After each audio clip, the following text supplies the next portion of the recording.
વડોદરા શહેરમાં આવેલ પ્રતાપનગરમાં માધવરાવ સિંધિયા સ્ટેડિયમમાં ડીઆરએમ કપ 2026નો પ્રારંભ.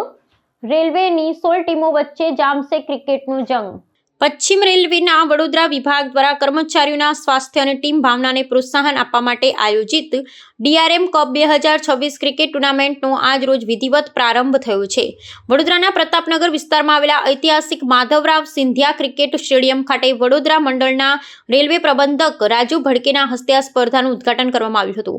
રેલવે પ્રશાસન દ્વારા આયોજિત આ રમતગમત મહોત્સવને કારણે રેલવે પરિસરમાં અને કર્મચારીઓમાં અનેરો ઉત્સાહ અને ઉમંગ જોવા મળી રહ્યો છે. આ પ્રતિષ્ઠિત ક્રિકેટ ટુર્નામેન્ટમાં વડોદરા રેલવે મંડળના વિવિધ વિભાગના કર્મચારી અને ઉચ્ચ અધિકારીઓનો સમાવેશ કરતી કુલ 16 જેટલી ટીમોએ ભાગ લીધો છે. રેલવેની વ્યસ્ત કામગીરી વચ્ચે કર્મચારીઓને તણાવમુક્ત વાતાવરણ પૂરું પાડવા અને તેમનામાં રહેલી ખેલ પ્રતિભાને બહાર લાવવા માટે આ મંચ પૂરું પાડવામાં આવ્યું છે. આગામી દિવસોમાં તમામ ટીમો વચ્ચે ખરાખરીનો અને રસાકસી ભર્યો મુકાબલો જોવા મળશે, જેમાં શ્રેષ્ઠ પ્રદર્શન કરનાર ટીમ વિજેતાનું તાજ પહેરશે. ઉદ્ઘાટન પ્રસંગે ઉપસ્થિત રહેલા મંડળ રેલવે પ્રબંધક રાજુ ભડકે મેદાન પર ઉતરેલા તમામ ખેલાડીઓનો જુસ્સો વધાર્યો હતો. તેમણે પોતાના સંબોધનમાં ભારપૂર્વક જણાવ્યું હતું કે રમતમાં હાર કે જીત કરતાં પણ વિશેષ મહત્વ ખેલદિલીનું હોય છે.